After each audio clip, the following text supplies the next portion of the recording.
Hi, my name is Rosemary, and you are watching CelebSecretsTV. I just kind of did music, and I wasn't taking no for an answer, and that's kind of how I got involved. I've been doing music since I was super young. I was 5 and mimicking Britney Spears in my living room, and then that turned into choir, and choir turned into writing my own songs that were pretty shitty when I was 8. And then from there it just kind of progressed. There was nothing else that I'd wanted to do. So I went to college because I wanted to finish school because that's important, and graduated, and instead of getting a real person job, I was like, okay, I can do what I want now, and that for me was pursuing music. So I moved out to LA from New York and got started. Okay, my sound is kind of funky electronic pop music. It is super pop oriented. It's just a little bit different, I think, than what you hear on the radio. That's kind of more bubblegum. I think it's a little bit more raw for sure.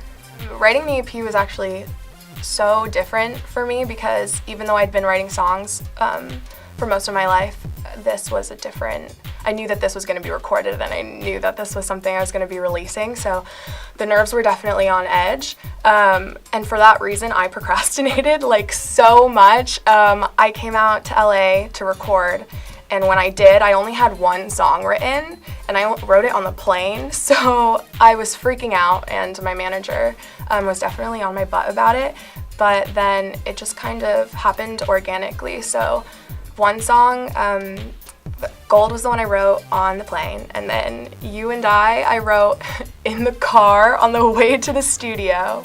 Oh, I wrote Baby Blue on the plane too. And then the last one was Limelight, and I sat down in the studio and I was like, you guys, I still have a song to finish, so I'm just gonna do that. And then within 10 minutes I wrote the song, and that's the one that I just played.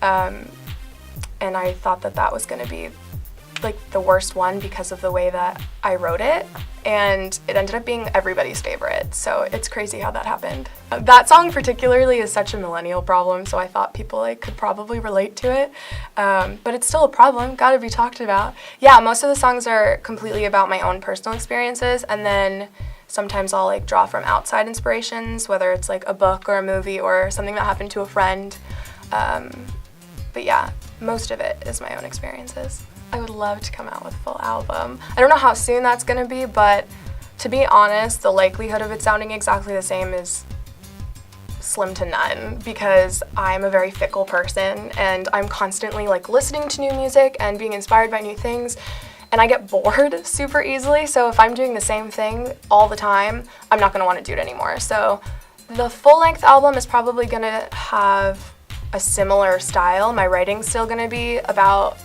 probably the same kind of material and still be kind of brutally honest, but the sound might be a little bit different, so we'll see.